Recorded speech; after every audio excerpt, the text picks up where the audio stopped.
buenos días. Soy Carmen González y estoy en la Clínica de las Emociones para estar contigo un rato hablando de temas que importan mucho, los temas del alma. Esta mañana estoy con una amiga, pero además una psicoterapeuta e investigadora de primera, Iris Espinosa Badajoz. ¿Cómo estás, Iris? Muy bien, Carmen, gracias por la invitación. Mira, te vamos a sacar el jugo hoy día. Está bien, Yo haremos quiero limonada de conocimiento. Ya, cuéntame, ¿por qué razón algunas personas se controlan y otras no? Control desde agresiones a la familia Ajá. hasta personas que se siguen hace 20 años lamentando del tráfico y nunca aceptan que esa es la realidad y que no hay otra y que tienes que tolerar. O sea, ¿por qué algunas se controlan o no? Perfecto. La razón por la cual unas personas se controlan y otras no tiene que ver con dos elementos importantes. El primero, hay una genética. Para demostrar que esto es así, recordemos las razas de perros. Tú sabes que los colis son muy divertidos, los golden retrievers son muy divertidos. Hay otros animales, en cambio, que son serios, como el pastor alemán, como el rottweiler. Hay otros animales que son chillones y escandalosos, como los schnauzers, sin ofender a la gente. Como los schnauzers. Como los schnauzers. Ya. Hay otros que son picosos de carácter, como los chihuahuas.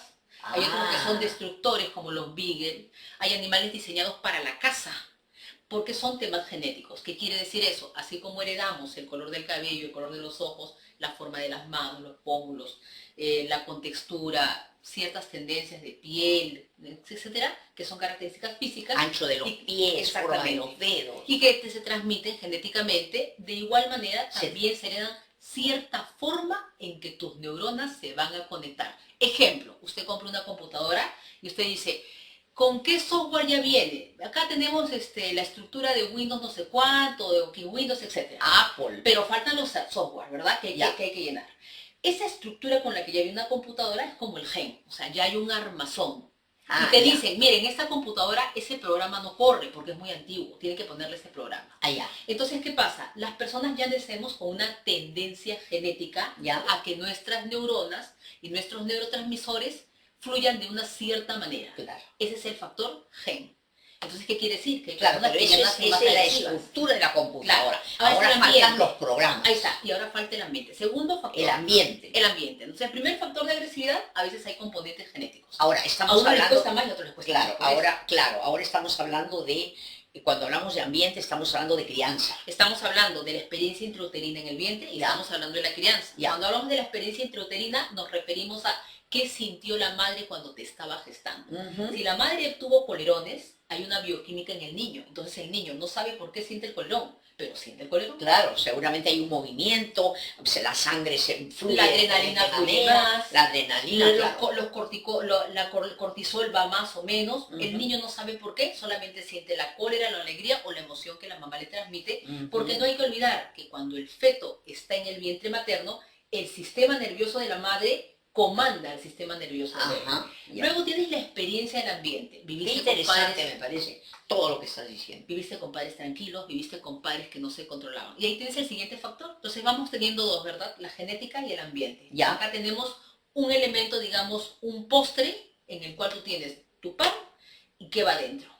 Entonces, acá tenemos lo siguiente. Si tú ya tienes, por ejemplo, una naturaleza que de por sí viene de antecedentes genéticos agresivos, ese ser humano cuando nace le cuesta más controlarse cuando no le dan el juguete que un niño que no tiene esos antecedentes genéticos. O quizás también las identificaciones, porque, por ejemplo, hay familias donde la madre o el padre son agresivos y algunos se pegan al papá y otros se pegan a la mamá. Claro, ¿y por qué nos identificamos con uno y otro? Por la similitud. Me siento más entendido por mi padre que se sulfura porque mi mamá no reacciona, parece fría. Pero en realidad tengo un componente genético. Pero Carmen, cuando hablamos del componente genético, hablamos no solamente de los que han heredado papá, mamá, abuelos, bisabuelos, tatarabuelos.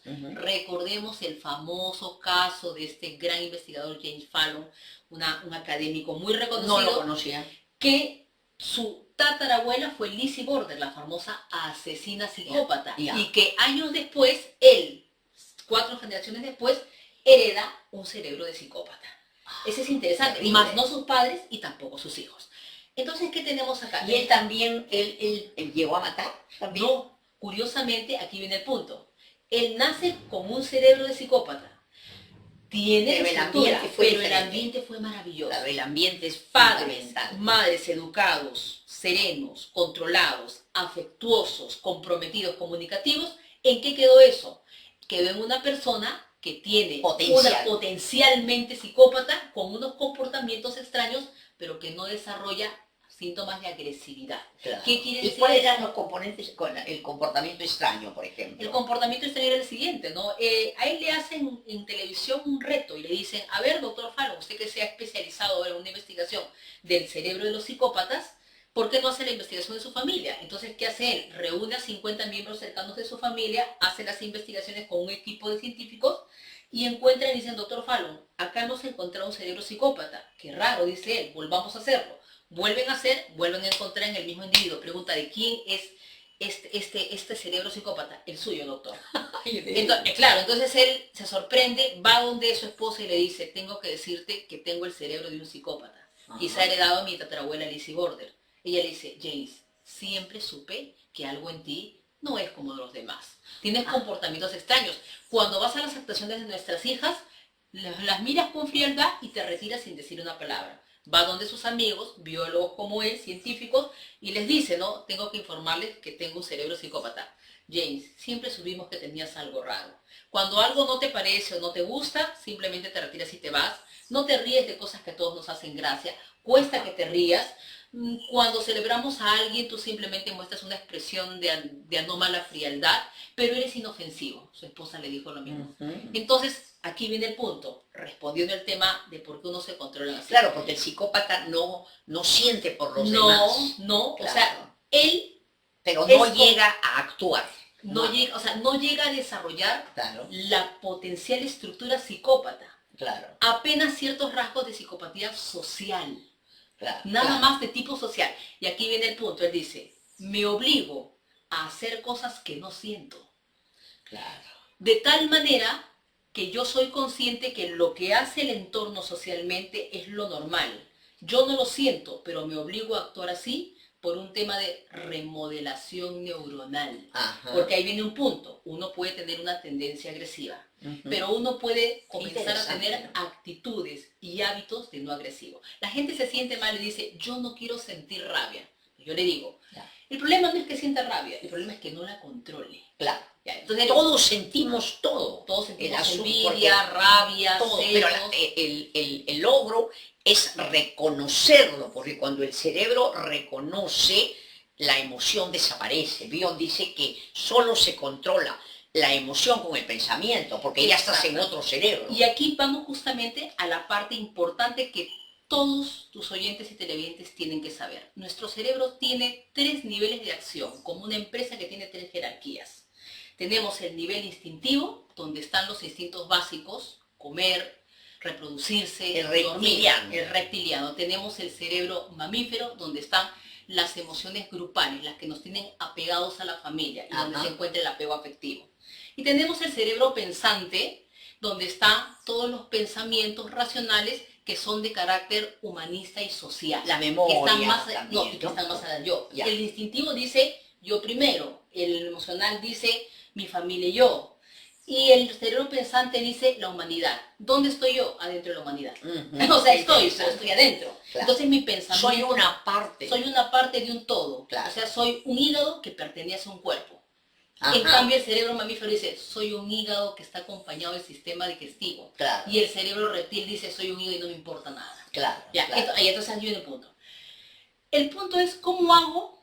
Porque el control está en el cerebro pensante. Entonces, ¿cómo llego a ese cerebro pensante? Porque si me viene una cólera, una rabia, ¿cómo hago para pensarla? Exactamente. El primer punto. ¿Ya? Nadie puede pensar si no tiene la cantidad de oxígeno adecuado. Si usted tiene un cerebro de 3 pisos y el agua va cortándose, el último corte es en el primer piso. Qué interesante. ¿Cómo es este corte de oxígeno? Claro, esto que tú dices, nunca había escuchado. ¿Qué pasa con el oxígeno? ¿Qué tiene que ver el oxígeno? Listo, acá, vamos a ver. El oxígeno usted... Tiene que ver con la angustia, con la respiración. Y tiene que ver con algo muy importante. El cerebro se nutre de oxígeno y de los nutrientes que son justamente todos los minerales. Por eso la importancia de comer crudos. Porque hay una absorción más directa del mineral en el crudo que en el cocido. Pero el oxígeno es el amo y señor de la voluntad. Nadie puede tener la voluntad de querer cambiar si no respira bien. Ah, claro, La por eso es que respiración los maestra de la orientales le dan tanta importancia. Y yo ahorita me estoy acordando de que yo miro mucho por instinto o por experiencia, ¿no?, inconsciente, miro a mis pacientes cómo respiran, siempre, porque he registrado que hay personas que cuando hablan de sus problemas tienen tanto miedo que es transferido del que sentían por sus padres, que ni siquiera pueden mostrar cómo respiran. Han tenido tanto miedo que hacen así, como que no quisiera que los vieran respirar, y sacan apenas por un huequito así. Y son las personas más temerosas y a la vez más agresivas. Exactamente. Entonces aquí tiene un punto importante. ¿Qué sucede? Vamos a recordar lo siguiente. Si tú tienes poco oxígeno, entonces vas a activar el primer piso de tu cerebro, o sea, el instintivo. Y por eso es que tienes que respirar cuando estás frente a un problema. En cualquier situación crítica. Entonces, lo primero es lo siguiente. Si usted respira así, usted va a activar la parte instintiva. Por eso la gente cuando está molesta hace así. Los niños cuando están llorando hacen... Jadea, el perro jadea antes de atacar al otro. Y aquí viene un punto. Por eso usted observe la naturaleza. Los animales más agresivos son los de respiración rápida. Claro. Respira rápido, agresividad, Jadea, nivel instintivo. Claro. Nivel medio, respiración, inspira, un segundo, expira.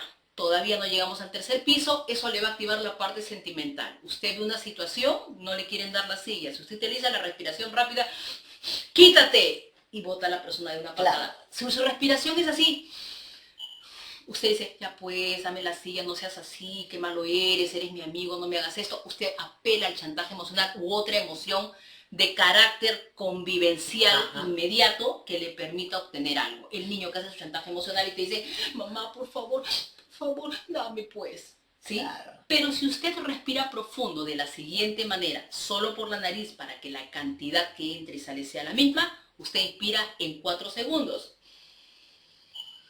Retiene 3 y expira en 4. ¿Por qué retiene? Importante la retención. ¿Por qué?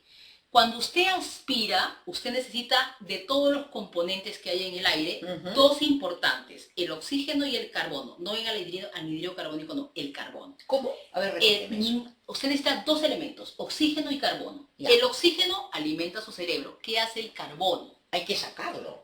No, el anhidrido carbónico hay que sacarlo, ya. Pero el carbono que está en el aire, lo necesitamos porque su función es la de expandir no solamente las fosas, las vías respiratorias. Ya. Entonces, ¿y eso entra con el oxígeno? Aquí viene el punto. El oxígeno es más lento que el carbono. Es decir, uno corre una velocidad 7 y el otro corre la mitad de velocidad. Cuando yo inspiro y hago así, primero llega el carbono. Si yo en ese momento boto, no llega el oxígeno, porque primero corre el carbono. El carbono abre las paredes de sus vías y arterias. Por eso le dicen retén. Retén. El carbono, ¿qué hace? Yo inspiro, carbono llegó primero, me abre las vías y todo el oxígeno que está acá entra. Si yo hago así y solo espero un segundo, entra poco oxígeno, porque no dimos tiempo a que el oxígeno llegara y que el carbono abriera. Pero yo no me explico por qué. A mí nunca me han dado esa explicación. Simplemente te dicen retén. Claro, por costumbre va quedando. Claro. Pero yo estaba pensando de que yo me he dado cuenta que cuando tú hablas con oraciones cortas hacia abajo, tú te tranquilizas. Por ejemplo, cuando discutes y yo te hablo en oración, pero es por eso, por lo que tú dices. Porque, por ejemplo, un marido dice, ¿dónde está? Entonces, no te preocupes.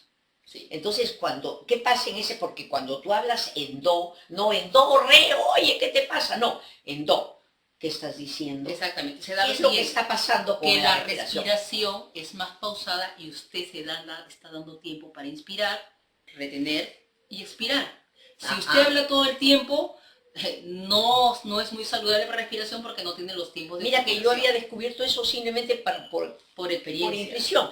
Le decía, tú hablas, él grita y tú le dices, no me parece, hacia abajo. Claro, si usted habla muy fuerte y dice, ¿qué? usted está botando demasiado oxígeno. ¿Qué? Usted tiene que botar, ¿no es cierto?, por el mismo orificio, es la nariz. Yo hablo, inspiro, retengo y luego expiro. Entonces, ¿qué se está produciendo en ese momento? Ajá. Un balance y una retención al 80% hacia arriba del oxígeno. Interesante, el oxígeno, ¿no? Entonces, cuando usted respira así, usted activa su cerebro pensante. Aquí viene el punto. En ese momento, usted recién pone en práctica lo que la doctora Carmen González y sus terapeutas le han dicho en la sesión. Si usted no puede poner en práctica, porque usted, si no respira bien, no puede aplicar el conocimiento adquirido. De hecho, para estudiar, usted necesita una posición de respiración constante, permanente y pausada. Claro. Y yo, mira, bien interesante lo que dices, porque acá me están pasando esto, pero no tengo lentes, no tengo los lentes. ¿Por qué no me los pasas? No vas a poder. Bueno, me está pasando ella, vamos a hacer un pequeña, vamos a decir a la doctora que un ratito detenga eso tan interesante que nos está diciendo para hacernos recordar que mañana martes a las 6:30 de la tarde en Los Olivos va a estar la doctora Jimena Castro, como siempre dando su taller que se llama Reconociendo las Emociones. Pero mañana también a las 4 de la tarde vamos a tener una evaluación vocacional. Así es que ya lo saben, martes en la cabecita, para todo el cono norte, a las 4 la evaluación para ver qué vocación es la más adecuada para ustedes, y a las 6:30 empieza el taller que se llama Reconociendo mis emociones. Eso por ahora. Y ya terminamos esto. Falta la última, ¿no?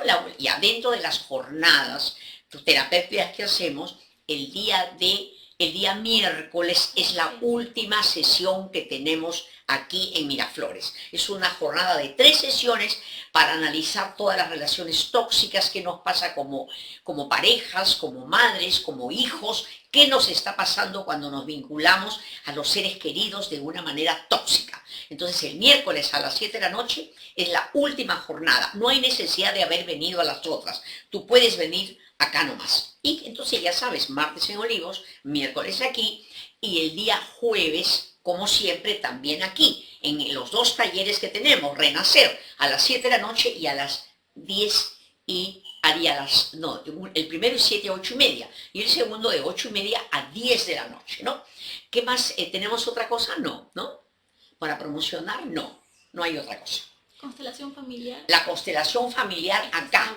Claro, todos los sábados últimos, la última semana de todos los meses, tenemos acá el taller de constelación familiar. Y la segunda semana, el segundo sábado, en Los Olivos. Así es que el sábado te esperamos aquí, donde está la doctora Beatriz Suárez, para hacer el taller de constelación familiar. ¿Vamos a ir a una pausa?